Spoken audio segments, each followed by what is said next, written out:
Welcome back, everybody. This is, of course, the Late Stage Podcast, and I'm your host, Sinan Schwarting, live from New York City. And we are back with episode 4, and it's another great episode, if I don't say so myself. I have with me this episode Matthew William Carter, now I would say a good friend of mine from up north in Canada, to tell us a little bit about a story from up there, on a grimmer note perhaps than the friendship. But before I dig into that and before I preview our episode and do our usual table of the content, I have a correction this week.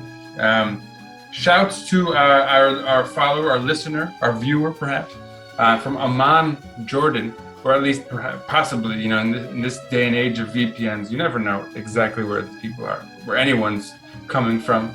But potentially from Amman, Jordan, we had a viewer bring to my attention that the COP in COP 26, which I talked about all the way back in episode 1, I questioned why it was called COP. It's the Climate Change Conference, the triple C, if you will. So I wondered why, where does COP come from? I thought maybe it was like French, given the sort of international UN aspect of it. But in fact, it's not. It's a conference of parties in reference to the group of nations that are party to an agreement. So very astute correction on the part of our viewer there. Thank you, whoever you are. Good to know. And of course, in this case, I think the people who are party to an agreement. This is the agreement regarding climate and our response to climate change. So, not bad at all. So let's move on. Let's dig in, of course, and quickly give you a little sample of what you're going to hear from us this week. We're going to start in Central and South America, where there's news of change in Honduras, a new election for a new president over there. Then we're going to move to Chile, and there's talk of an election on the horizon in a sort of different tone, if you will, for us anyhow. From there, we're going to move up to North America and a little fun story out of Barbados, where they're throwing away the oppressors of their past. Talk about that, of course. And then finally, we're going to have my guest on, Matthew William Carter, talking to us about residential schools in Canada, a story that sort of grabbed the attention of the international press in the summer and has fallen off of many people's radars, but it's still happening up there in Canada. There's still stuff happening there. We should shine a light on it, even if that were not true, because it's certainly not resolved. Anyway, we'll talk about that with my guest. From North America, we're going to move on to Africa. Some good news out of Botswana, which is nice. And then, of course, we're going to talk a little bit about South Africa. You know why. Omicron. Nobody wants to deal with COVID these days, but it's definitely still in the press, and it's a big story. From there, we're going to sort of segue cleanly right into Europe and more talk of coronavirus and reactions to reactions, if you will. Protests to how governments are reacting to coronavirus, and our usually stable friends over there in Europe freaking out a little bit. And then also adding insult to injury, if you will. News out of Italy about a crisis perhaps even bigger than the global pandemic, if that's possible. Then finally, we're going to do one story out of Asia, a little bad news out of Burma. We'll talk about that. We'll cross that bridge when we get there, if you will. Anyway, let's dig right into the news this week. And again, we'll start in Latin America.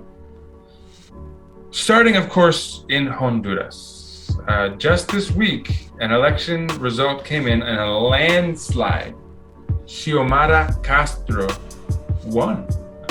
She was victorious. She is the first female president in Honduras.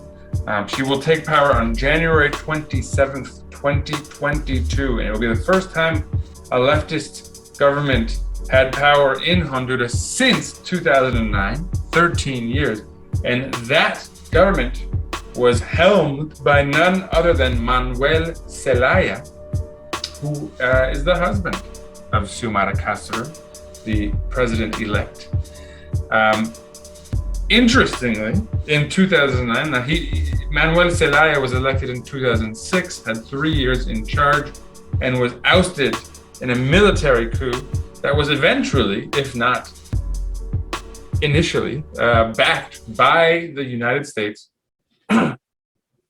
So, in a reversal of that, whatever that was, and I think a move against U.S. interventionism, certainly a signal of people's being tired of it. Yeah, good news out of Honduras. I mean, if you're so inclined. And then on the flip side of that, we go down to Chile, a bit further south, down into South America, in fact. And this is a rather sad tale, perhaps. We're going to see round two of elections in Chile. Round one was completed on November 21st, not long ago. And the far-right candidate, Jose Antonio Cast, got the most votes. And it's more complex than that. There were 6 candidates, a lot of them leaning left, that sort of gobbled up each other's votes. So that is certainly why this particular candidate got the most votes. And now that it's being narrowed down to 2, Jose Antonio Cast will be up against Gabriel Boric, who will represent the left. And already Boric is far ahead in polls early on. It remains to be seen if that's going to sort of carry through to the elections, but that's certainly what it's looking like at the moment. It should be a comfortable victory for Gabriel Boric. The elections are not going to be held until December 19th, so we have a couple of weeks still. But still, there's lots to be weary of, especially insofar as Jose Antonio Cast is pro-Pinochet, somewhat outspokenly pro-Pinochet. And for anyone who does not know the history of Augusto Pinochet, he was a human rights violator, a ruthless dictator who murdered people and disappeared his political rivals, separating their children from them and having them get adopted by people who he was aligned with politically, who needed or wanted children to sort of make sure they were indoctrinated to be far right. I mean, all kinds of terrible stories coming out of Chile and the desaparecidos and throwing people out of helicopters, just a ruthless, terrible human being that nobody should support, especially not openly when they're running for a seat of power in the government, especially in the very country that Pinochet brutally ruled over. So it's certainly newsworthy. It's certainly frightening. With that said, the Apruebo Dignidad coalition, which is the sort of leftist coalition, is getting behind Gabriel Boric and looks very likely to win when push comes to shove. So we'll be keeping our eyes on that until December 19th, when the election will be carried out. But anyway, let's move things along briskly.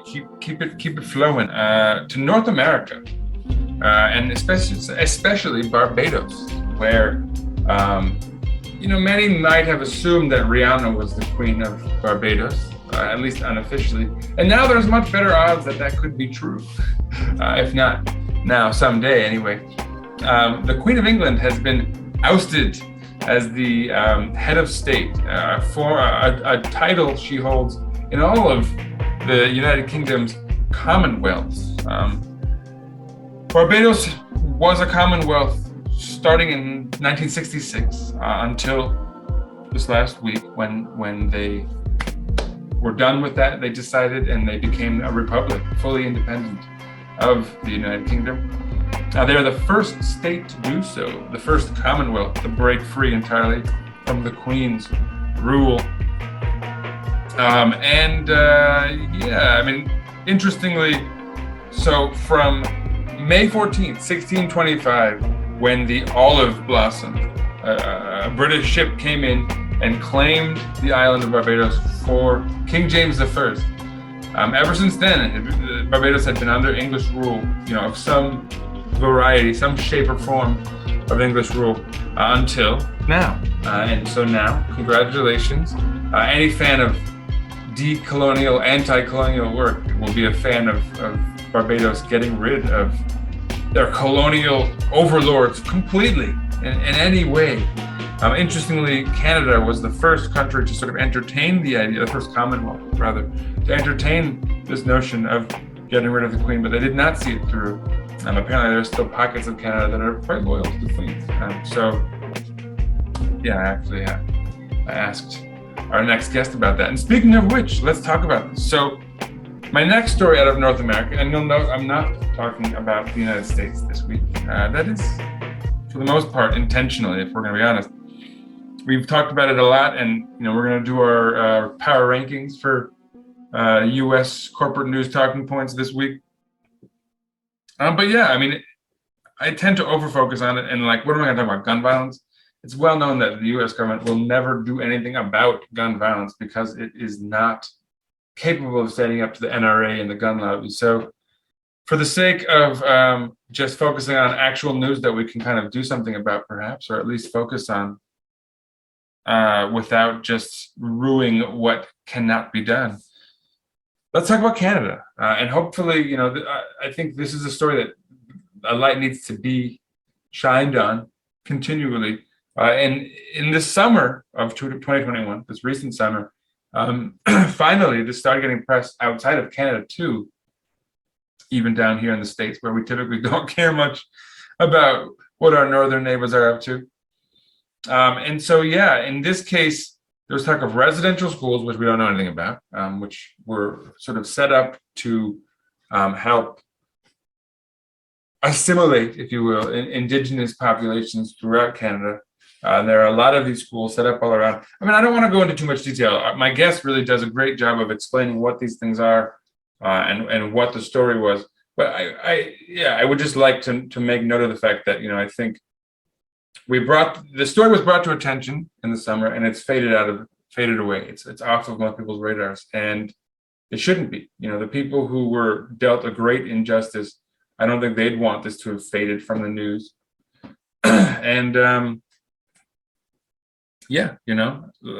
that's my intention here is to keep folks paying attention to these folks' plight, and see this thing through. It's apparently still in the news in Canada because this story keeps popping up, and there's more and more news related to it.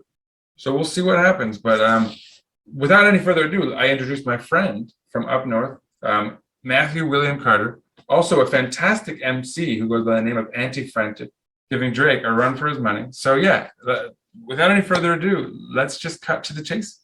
Matthew William Carter. All right. So with me today is a fantastic guest. We have this just great tradition now of getting guests way above our station here at this brand new podcast. And today I'm going back a little bit, but intentionally, very much intentionally. Many folks, and I've spoken about it in my little preamble here, but many folks heard about these residential schools in Canada and kind of superficially heard some information about dead young people and graves and schools. And I think for a lot of people here in the States, it kind of registered almost in that Stephen King, they're building schools on top of old burial grounds, which is bad enough in a historical kind of erasing history, neo-colonial way. But the story in Canada turned out to be way worse. Mm-hmm. And I think that disparity and how that news was perceived versus what actually happened probably led to that news story not getting quite the attention, maybe at least outside of Canada, that it absolutely, I think, deserved. So I've got my favorite Canadian person with us here, Matthew William Carter of Afro and Dismal. Mm-hmm. And so before we dive into the story, because it's a big one and there's a lot to talk about, I guess first, briefly, tell us a little bit about yourself. Tell us about Afro and Dismal, and of course, I'll have you plug your Twitter and all that at the very end. But sure. Hi, Matt. What's going on, Sinan? Appreciate being on the pod. Thank you for having me. My name is, as you mentioned, Matthew William Carter. I also go by Anti-Frantic. That's my artist name. Sure. I am an artist and a writer. And yeah, Afro and Dismal is sort of like my sort of brainchild to sort of bring all of these sort of elements together, whether it's music, whether it's writing, whether it's visuals, things like that. And the idea is to challenge a lot of notions regarding masculinity and identity, sort of like a socio-political commentary through the mediums of various artistic mediums, whether it be writing, movies, comic books, music, etc. Yeah, I can't believe I forgot to mention that you're my favorite Canadian MC. Toronto, no less. Sorry, Drake. You got shout out Atlantic Conference Avengers. Y'all assemble with me. Yo, awaken out of my coma. From the past to the present. Back then they loved my persona. And everything I defended went into war with me. Withstanding every Nazi attempt to destroy cities as well as the soul in me. Deliverance from fascism, cutting the cord quickly. That's D-Day, the more that I... That's right. That's right.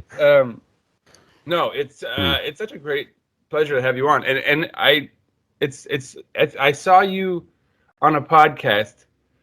Must have been maybe not quite a year ago, but within the last year during the COVID pandemic. And in fact, you spoke on masculinity, and it's interesting you brought that up because I think especially in hip hop where so many acts are like tarnished by how they have to sort of front themselves as this or that. Right. Of course, it's refreshing to think of a hip hop act thinking differently, but then you're going on shows talking about it. It is sort of a central tenet of yours, perhaps, huh?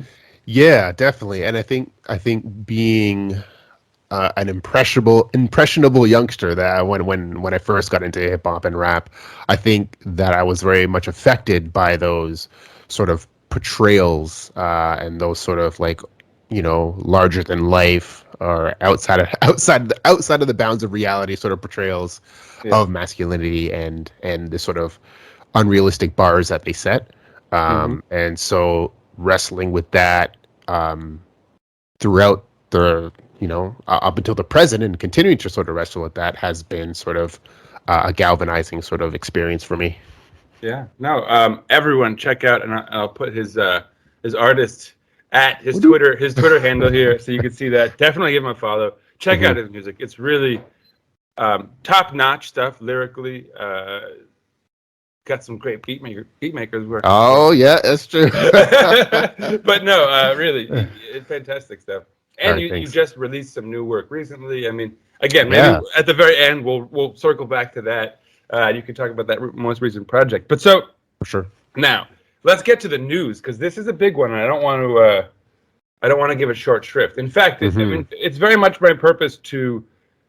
As much as I can, I'm obviously not, CNN or anything, but, I'd like for this to sort of re-enter the discourse and for folks to be more aware of it. I think for those who were victimized by it, as much as I'm sure they were happy that this got out there, they'd probably really appreciate knowing that people are still, it's still on folks' minds, their plight. And so let's talk about this. Now, as our resident Canadian, I guess, first of all, can you give us a sort of summary of what these residential schools are, like their history, how long they've existed in Canada, that kind of brief background of them? Yeah, absolutely. So, residential schools have sort of been around for as long as Canada's been around. Like you see the first sort of mentions of them even before Canada was even really existed. When sort of first it started with like French colonialists coming in, and the Catholic missionaries setting up residential schools back in the really early 1800s in New France, which is now Quebec. But but back then, back in the 1800s, it wasn't mandatory. They couldn't force the First Nations people and their children to kind of attend these schools, and that was due to like the different power dynamic right back then. They were so dependent on First Nations to survive in this new country that they couldn't sort of twist their arm to sort of attend these schools. And then, but they really sort of started in earnest in the 1870s. That was at like right around the time when the first treaties were being signed between First Nations and the British Crown. And it was actually a joint venture. Back then, it was also the First Nations really did want to set up some schools to help the next generation sort of be able to enter into this new burgeoning society and be prepared for this new society. Unfortunately, the Crown had a different idea, right? Right. And I guess you're speaking to like assimilation, right? They're sort of seeking to aid assimilation in a that's the best way of viewing it, I suppose, right? Oh no, that is the most accurate way. I think now the most accurate way to term these schools is as forced assimilation institutions. That sort of was their purpose. They wanted to, and you can. There's even some quotes from lawmakers at the time saying that if we want to quote unquote civilize these people, we have to get them young. That was the exact terminology that they used. So it was absolutely for forced assimilation, and also a couple other sort of low key sort of motivations were to try to get First Nations to be less dependent on federal funds. Essentially, they had signed all these treaties, they had gotten all this land, and now they didn't want to pay the reaper essentially for these treaties. So they're trying to get federal to use less federal funds on the community as well. This was also a backdoor way in trying to get even more land as well. So that was sort of the purpose there. If I might read between the lines a little too, I guess you've introduced this. I really hate to use terms like Western because I think they paint folks in these swaths. But I guess in a way, these sort of I'll use it for lack of a better term, but sure. These Western economic modes of existence, right? You've transported them to these people, and now you're trying to create a labor force with them, in a sense, right? So you're trying to acclimate them to working for money, and right? It's a whole. Sort of forcing a cultural understanding of economy as well, right? That's Absolutely. being pursued. Sorry. Anyway. No. That's a great point to jump off of because it was culturally as well that seeped into religiously as well. Like that was right from the jump, almost in terms of assimilation, trying to force in Western sort of religious beliefs on them as well. And your point about labor force is so on point because one thing that I learned in my research was that these schools were only half-day schools. Oh. Like they would only do lessons for half the day, and then the other half of the day they'd put the kids to work. Oh, so it was very much literally preparing them to be a labor force right from the jump. So yeah, very on point in terms of that there. But yeah, like these schools as were off as you can imagine, like just awful. There was these kids were being separated not only from their families and communities, and to say nothing of the fact that these schools did not accomplish what they even pretended to be set out for. But there was obviously the abuse, and then as we have come to know as well, there was a lot of children perished in these schools as well because they were so underfunded. That led to a lot of kids being malnourished. There's a lot of, I guess, documentation of kids being forced to eat rotten food and spoiled food as well. Them being severely underprepared for the Canadian winters. The schools being overcrowded as well, and all of that leading to the kids being very, very susceptible to disease. And that was the main sort of driving point behind a lot of these deaths was influenza, tuberculosis, whooping cough, things like that would just run right through these schools, and you would have children perishing on literally a monthly basis at times. And we're saying like so these deaths were occurring from the outset of these schools opening into the modern days, right? Like this is a modern problem still, huh? Yeah, in a way, yes. So the last residential schools closed in 1997. Okay. But certainly there are still vestiges of that sort of institution that lives on in other forms, whether it be foster care. And I think that's sort of like the main one, as almost like a pipeline in a way as well.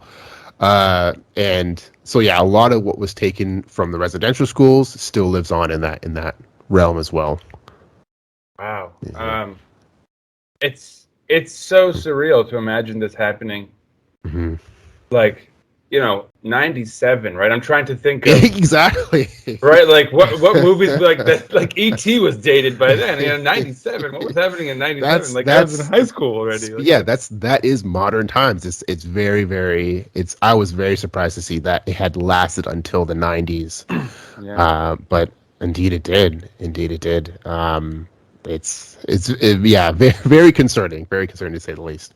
That's interesting. And in light of like colonialism versus neo-colonialism, I mean that's almost just a vestige of just good old colonialism, right? And then like the neo-colonialism would be perhaps you're saying this shift towards fostering, or the kind of the light version of whatever they were trying to accomplish that still exists today. But that's I mean this is, I think, here in the States you have, I think, a split between how folks view Canada. And it's fairly political, that split, right? You have the right-wing side that's perhaps slightly more nationalistic and antagonistic towards any neighbor, and obviously Mexico gets the worst end of that whole thing. But Canadians, boo. I mean, I remember having friends who lived upstate by the border, always like, oh, Canada, and they didn't have anything substantive to say about like what their problem was. It was just,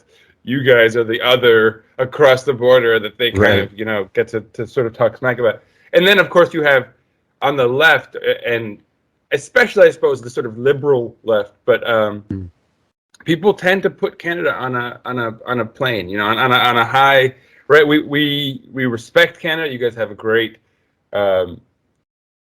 social services, healthcare, public schools.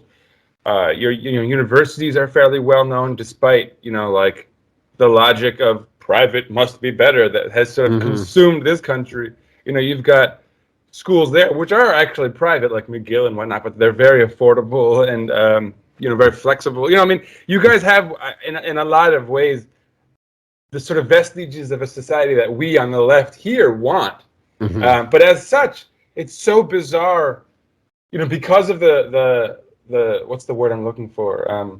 The pedestal that we put you guys on. It's really hard to imagine Canada dealing with stuff like this. And news of the far right in Canada has grown, right, in the post-Trump era. And if anything, it's like the Trump stuff has influenced there rather than like. At least that's how it's, I think, perceived by us, and I bet that's not correct. Now that you're starting to hear some of this history, right? You have a very, I'm sure you have your own right-wing struggles as well, but it's fascinating to hear that Canada has struggled with issues like this, just because it seems like you guys are so much more put together than us. That sounds like such a U.S. problem, right? Incarceration and. I mean, in many ways, it's like when you add the youth aspect, you're putting kids in these schools, and that they're dying, right? Like there's something almost even more sinister. There's something almost more sinister about that than even like the tale of over incarceration here, and like some of the stuff you might liken it to. No, there's a deep history of sort of white supremacy in Canada as well, and this is just one element of that. And even if you take it to like more modern, I think Gavin McGuinness, like the founder of the Proud Boys, is Canadian, right? It was founded in Canada. And so founder that of Vice, right? He started Vice. Yeah, exactly. So like that just goes to show you how how there certainly is that element. And to your point, Leah, I think Trump, instead of inspiring, I think he definitely did inspire, but I think he just sort of, in the same way that he did in the States as well, he just sort of encouraged and galvanized like an element that was already there, right? Yeah, exactly. He gave them a voice, right? Or he gave them perhaps a little confidence to be louder about what they were or whatever. He was a great avatar for Yeah, them, exactly. right? Yeah. Exactly. You know? No, yeah. that's fascinating. It really is really fascinating. Now, let's talk a little bit about how this story has evolved. So, obviously it's a little dated now as far as when it started breaking. It seemed like for a while, every week there was another school discovered or another graveyard. Is that still happening in Canada? Is this still in the news cycle up there? Yeah, it's still in the news cycle. Certainly not front page, but it will be. It will be. I think that's very clear. So, the sort of central reason how this became so big was actually technology based. There was this new system called the GPR system, ground penetrating radar system, that it's a new technology that they were able to employ. I think the first sort of searches started back in 2019, 2020. In the 2019 federal budget, they did set aside about $33 million towards reconciliation, and part of that was funding new technology for this. And that technology has allowed communities to perform these searches. So, yeah, late May was the first one in British Columbia, Kamloops. 200 bodies were found in that school, and there was 4 more throughout the summer from May to about mid-July. 5 different schools, a total of 1,400 plus bodies were found over in those 5 schools. And so as soon as all that started to happen, the federal government pledged even more money towards the efforts. I think a total of about another $80+ million Canadian towards that. So that's why I say we're going to start seeing more of that, because with more funding comes more searches. There's a total of almost about 139 recognized residential schools throughout the course, and that's just the schools that were federally funded. There was other schools that were just provincially funded by individual sort of church groups as well. So I think it's mostly just focused on the federally funded schools, but they just started doing more searches in August at the Mohawk Institute, which was pretty much the very first residential school that was funded by the Canadian government, and that is about, I think it's like 500 acres of land. Uh-oh. So yeah, if they were able to find 1,400 bodies in 5 residential schools, I think we're going to start to see a lot more over the course of the upcoming, probably the next 5-ish years. It takes about a year to go through the entire grounds. So yeah, stay tuned. We're probably going to see a lot more stories in the future about more bodies being found. Wow. Well, on that note, please do come back and keep us informed. And I think this is a story that should remain, in the news cycle, and not just in Canada. I mean, in general, I'd love for you to come on and give us kind of the big news out of Canada every once in a while, because I think there is a void of information here in the States regarding Canada, and it's in a lot of ways, I think Canada can be, at its finer moments, a kind of model of what the promise of North America was, right? Like, as far as the diverse place for people to come and not be too bound down by whatever backgrounds they had historically, and come together and create something new and exciting and kind of modern. And I think in a lot of ways you've achieved that more than us in the States. At least there's such a thing as backsliding, apparently. Yeah, that's true. Apparently. But at the same time, I think it's important for us, especially those of us who can place Canon on a bit of a pedestal at a time, to sort of see the full picture and the scope and some of the history you guys are dealing with and some of the strife that that sort of culminated in what is today modern Canada. So I mean, it's a fascinating but obviously quite depressing and harsh story to know of. But for that reason, I think we should know more about it, and especially for those families and those victims. Yeah, absolutely. Yeah, especially these families that have been saying these things for so long and haven't been taken seriously until now.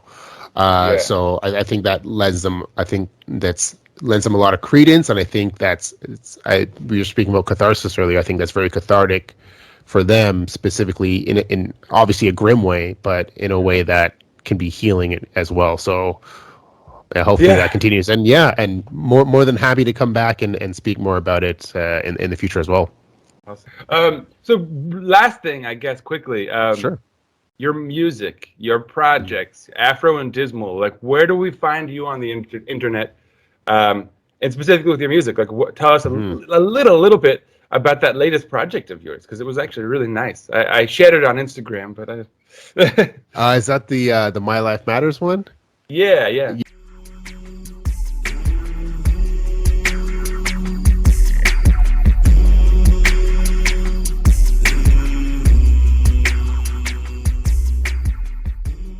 Yeah. So that was a collaboration that I did with my buddy. He goes by the artist name Don Hitali. We actually wrote it over a year ago, like right after sort of the George Floyd incident, and we sort of were on the idea that there's something eternal about blackness, about that culturally, right? And so the whole idea that it matters like dark matter. So the whole like sort of universal sort of metaphor there. And so we wrote it over a year ago. We wanted to actually like release it last year, but obviously the whole shutdown and everything sort of prevented that. So I was really happy that Don wanted to resurrect it and bring it back, and it helps because that is also an eternal sort of topic. And so I was really happy that we were able to put out a video. Definitely check it out. My Life Matters by Don Hitali featuring Anti-Frantic. We'll throw a link there. You see the video online. Yo, look throughout the universe and you all you see is black, metaphor for hue of the skin. For my people that right now going through it again, but still believe in that in time we gon' be due for a win. To get our freedom back, let's keep it stacked. The only path to the planet around the sun's called a revolution. You'll peep the facts. And also, check out Don Hitali's YouTube show. That's it. It was released via his YouTube show as well. So it's called The Book of Reflection. So check that out too. No, really, I can't say enough about Anti-Frantic. Now we're referring to you as your artist name. In the third your lyrics are fantastic.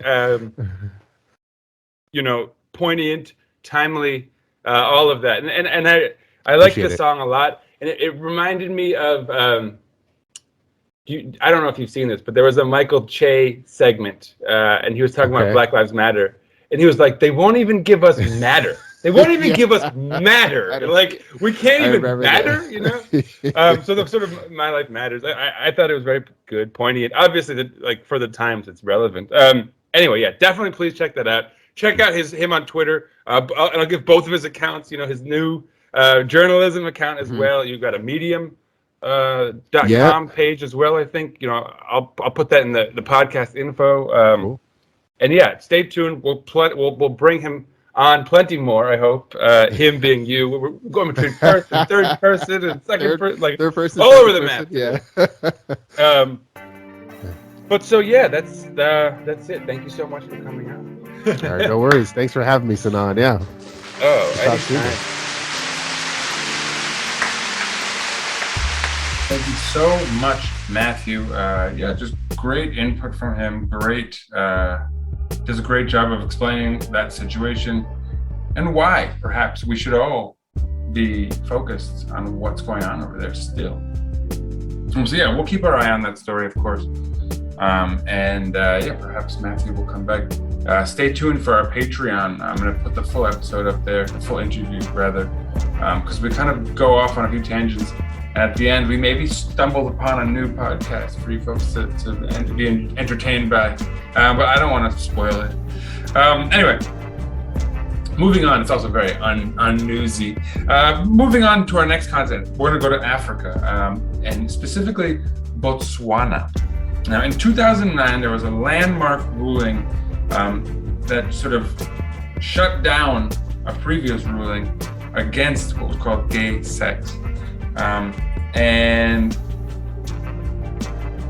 an appeals court this very recently, this last week, upheld that previous ruling from 2019, which overturned a ban on gay sex. And it was upheld this time on the ground that it would be a human rights violation against the LGBTQ plus community of Botswana. And so, yeah, a victory for plurality and a victory for humanity in Botswana. Good news. But from good news, we go a little further south to some bad news, specifically South Africa. I don't think anyone will be surprised that we're going to talk about the Omicron variant. But my goal here, obviously it's getting enough attention, but I want to sort of bring into stark relief what we know about it and what is already starting to be hypothesized. So bad news, but maybe with a silver lining. First of all, the Omicron variant is spreading at double the rate of the Delta variant in South Africa, which is terrifying. It means it spreads much more easily. There was a huge uptick in cases from last week to this week, an increase in 16,000 cases. Definitely signaling the obvious dangers of this variant. With that said, South Africa has a 24% rate of vaccination, which is not so good. It's an indictment against the international community and their ability to get vaccines out to some of the less wealthy nations of the world. But it's also a sign that this variant could potentially be less violent. There has not been as huge of an uptick in hospitalizations. And this is significant because any airborne virus historically has died out by becoming essentially weaker. Take like the 1918 flu as a great example, where the flu became more prevalent and easier to get, but weaker in its impact on humans, and ultimately to the point where it became something that we could sort of normalize and live our lives with some sense of normalcy, regardless of its existence.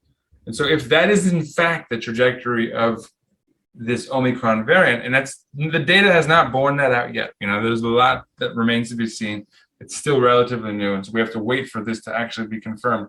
But that could be a potential silver lining if it's true, and we have to take that with a grain of salt because we don't know yet. But so yeah, bad news out of South Africa. Obviously, a much more transmissible variant of this terrible virus, but maybe a light at the end of the tunnel. If the data bears it out. Cross your fingers, folks. Right. Next up is going to be Europe. And I think it's a good sort of natural segue to go from the Omicron variant in South Africa to situations where you have a fourth wave now in Europe, numbers spiking in the Netherlands, Italy, Germany, Austria, throughout the continent of Europe, basically. And responses, on the parts of governments, you've seen in Italy, vaccine mandates in restaurants and stricter regulations regarding, who can do what. In Germany, sort of stricter lockdowns along the lines of what we've seen now in Austria for a little bit longer. They've already had in place. In Ireland, clubs and bars shutting down, which for anyone who follows the stereotypes of the Irish, the pubs are shutting down. No, I kid. That's a negative stereotype, probably, that we shouldn't perpetuate. But anyway, nonetheless, certainly, numbers spiking in Europe. The Omicron variant has been identified in the Netherlands as well, which isn't a huge shock. Netherlands and South Africa have a sort of long-standing connection via colonialism and the like. So it stands to reason that could have been a sort of natural hub from South Africa, of sorts, to spread it from beyond it. It's been found in a number of places, and I think even increasing numbers in New York, actually, where I am. So no disrespect here, but anyway, yeah, the Netherlands has dealt with that. But so on top of that, so these are the responses from government. Now the people are apparently protesting en masse throughout Europe in response to these sort of lockdowns or measures or mandates or whatever it might be. And so, in Austria, Belgium, Switzerland, Denmark, Italy, Croatia, the Netherlands, in all of these countries, you're seeing massive protests as well. So, perhaps a bit surprising lack of sanity, clarity out of our European friends, especially for those who put Europeans on a pedestal here in the United States left, if you will. Not a good look. But to add insult to injury, our next story is related to sort of more economics, but in this case, the price of durum wheat. And in fact, it originates back in Canada, where our previous sort of headline story with Matthew William Carter was at. But so durum wheat, there's a huge sort of crop shortage, a bad crop this year. And I mentioned Canada because they're I think the largest exporter of durum wheat, but there are a number of sources around the world. In any case, a huge shortage of durum wheat has led to a price shock, which, as you can imagine, just like it sounds like, it's just a huge raise in the price of the product because it's in less supply. And what this is resulting in, going back to Europe, our dear friends in Italy, who are already now dealing with a fourth wave of coronavirus and increased lockdown, are going to be seeing pasta shortages, which, mamma mia, that might be worse than the pandemic for these guys, huh? They can't catch a break, our Italian friends. No, I kid, and I shouldn't kid regarding coronavirus anyhow. But certainly, pasta is going to be pricey. Not just a crisis for Italians, I suppose. I'm a fan myself. Finally, speaking of pasta, its origin is in Asia, which is what we're going to focus on next. But just kind of briefly, for anyone following Burma, there was a huge coup in this last spring. Aung San Suu Kyi, who was a sort of controversial leader there, known for good and bad things, was overthrown. Her government was overthrown by a military coup, via military coup. The military leadership overthrew the government, took power, saw massive protests throughout Burma as a response. On March 14th of this year, one of those massive events led to 65 deaths. Terrible tragedy. If you can imagine a protest leading to 65 deaths in your country or here in the United States, this would be massive news. Well, to add complications to this, if you will, the military of Burma has been found out to have planned, organized, and affected this murder. 65 murders, to be precise. The military, the armed forces, intentionally killed those 65 people. Maybe sought to kill more, we don't know.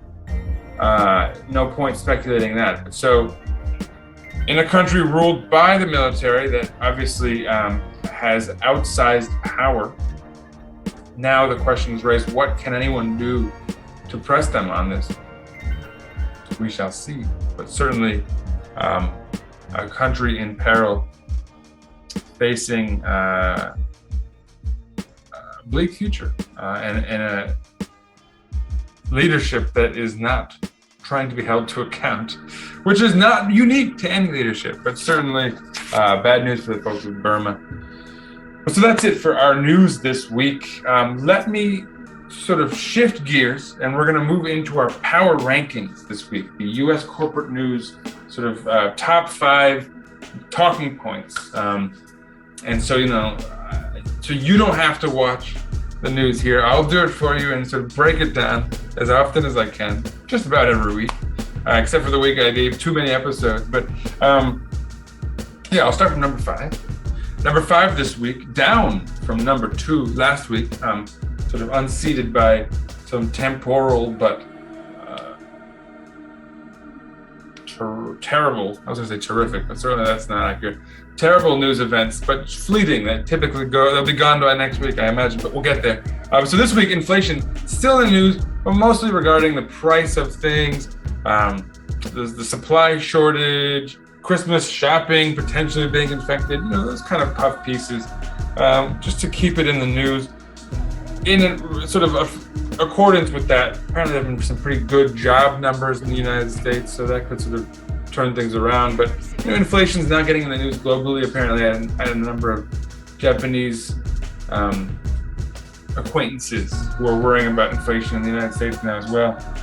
I suppose if you're a country relying on the United States consumer, it's all relative. It's all relevant, rather.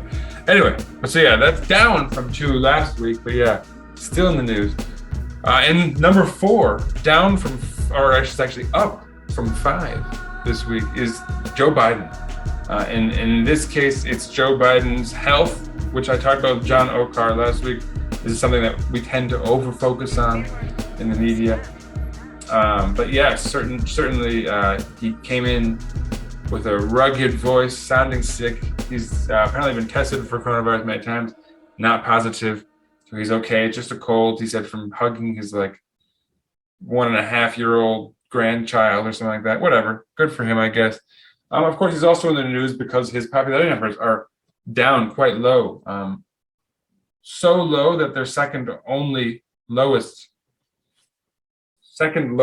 only to Donald Trump, which, at least he's not as low as that guy on the bright side. But in these incredibly weird, politicized, fractured times, fractured. Let's stick with the fractured. Sure enough, his popularity is quite low. I mean, we are in the midst of a global pandemic, an economy that's sort of sluggish. Gas prices are going through the roof and inflation and all that. So theoretically, he'd see the other side of that as well if he sticks around. Whatever that means. Anyway, next up, obviously, we got to talk about coronavirus and, Omicron variant, numbers rising throughout the United States, increased regulations and mandates here in the US, all the news in Europe. It's natural, though, that coronavirus will be back in the news, up to number 3, after kind of leaving the news cycle, sort of temporarily anyhow. But number 2, and the sort of squabbling with Corona for number 2 perhaps, but I put the courts up in number 2. They're up from number 3 last week. They were in the news last week because of Kyle Rittenhouse and his wild story. This week, the courts are in the news because on the bad side of things, the Supreme Court is overturning Roe v. Wade, which is the sort of federal national right for a woman to have an abortion. And it's murky. It speaks to the highly fractured political nature of the courts these days and our society at large. People are not pleased by the sort of premise that's enabling this stuff to be brought to the Supreme Court. It's being brought up through a case in Mississippi. And basically, they've said outright, the people bringing the case to the Supreme Court, that they're bringing it there because there's a new set of judges there that will view it differently, which is not really a good reason to sort of change laws, right? The laws are established in courts, and this law was established. So just because there's new judges should by no means mean that this whole thing should be questioned again and put back to the judges. But somehow that's working for this group, who I guess are so eager to overturn Roe v. Wade that they're not worried about people viewing the courts as political hackery and something one can't really trust any longer because of this increased politicization or whatever. Anyway, but so yeah, that's one aspect to which the courts are in the news. And the reason I kept it on, I bumped up to 2 over coronavirus, is also there's a good story here. Story of Ahmaud Arbery, man who was gunned down in the streets of Georgia for being black while jogging. 3 white guys just decided that this guy was up to no good. There was talk of someone being up to no good in the neighborhood. They assumed this was their man. Why? One can only assume because of his skin color. And he was shot down, chased and shot down, just terrified, running down the streets. And one of the murderers had the temerity or whatever it is to actually record the process, thinking he was doing himself justice. So they murdered this man, and they're all found guilty. A couple parts of people's sentences were not upheld, but for the most part, everyone was found guilty. They'll all see prison for the rest of their lives. They're all fairly old white dudes. So justice, how about that for a change? Not that it's restoring anyone's faith in the courts by any stretch, but certainly a little bit of good news. And then, of course, finally, our number one story this week. And this is one of these, it's the story that has sort of unseated everything and will likely not be in the news next week because of the nature of what the story is. A school shooting. 15-year-old boy in Michigan went to school and murdered. Right now, 4 people. There are 6 people in the hospital still. So the number of dead could rise as of yet, but hopefully it won't. Cross your fingers, pray, whatever it is you want to do.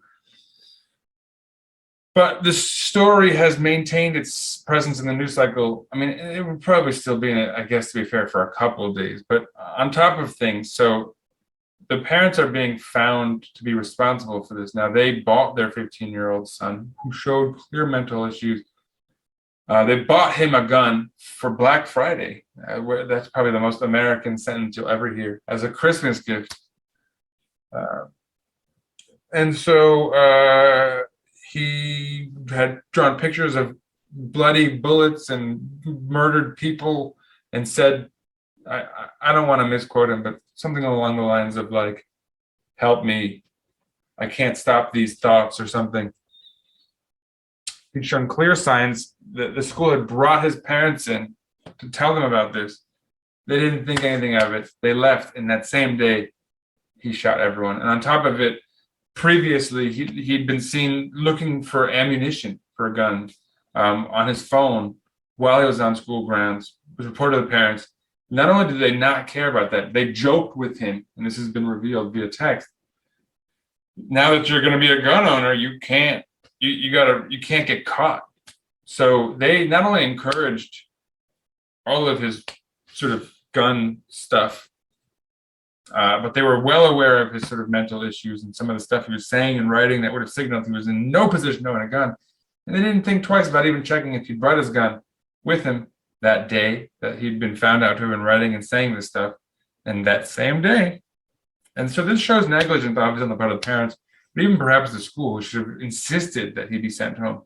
But they actually asked for him to be sent home. The parents actually kind of rejected that. So certainly the parents will be held to account the most.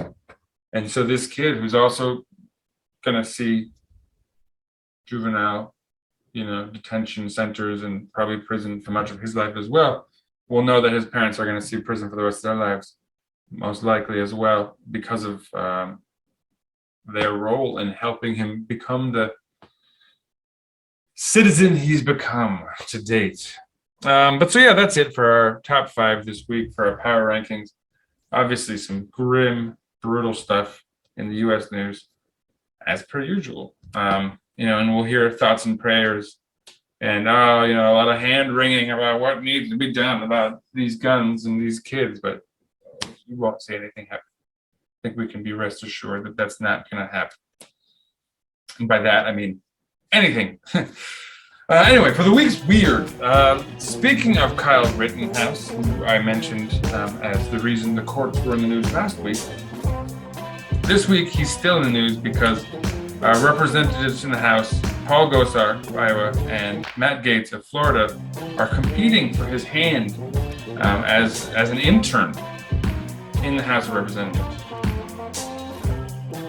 On top of that, fucker Carlson had him on a show to sort of give his side of the story and to hear him out and to sort of explain to his viewership why one should sympathize with this young man who went across state lines armed and murdered protesters because he got freaked out in the place he went to with the guns that he murdered people with.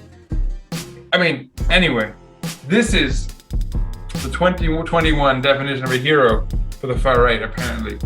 I'm the type of person who would, even if you just take like the most positive spin on his side, who accidentally killed people because he freaked out. That's your hero? For gun rights folks who try to preach responsible gun ownership and why we should all be allowed to have guns like strapped on us at all times. This is the hero, the guy who accidentally murdered people who are exercising their First Amendment rights. That's something you guys are supposed to be freaking out about, right? That's the guy you want to make your hero this year, huh? Okay. I give up. That's it for episode 4, folks. I've got nothing else to say other than, what else do you got for us 2021, huh? What more can you throw at us this year? See you next week, folks. Oh, and thank you one more time to Matthew William Carter. Follow him, as you can see under here. And yeah, stay tuned for the Patreon coming up soon, where we have a full interview and we talk about some of our other interests and hobbies. And you know, maybe another podcast will stem from what was a very interesting conversation about comic books. And well, anyway, I won't spoil it. Check it out. Stay tuned for that. And support me on Patreon if you can. $1, that's all I'm asking for there. I'm not doing various tiers or anything like that. It'll give you access to longer interviews on occasion. But you know, the idea is just to support the show here, if you can, so that maybe we can get more regular contributors and give them money so that they can keep coming on and doing a great job, and we can all take this whole thing a little more seriously. But no pressure by any means. This thing will stay free for anyone who doesn't have the ability to help. And I have no problem with anyone watching and not paying money, because we all need some help these days. Anyway, see you around next time. Peace out.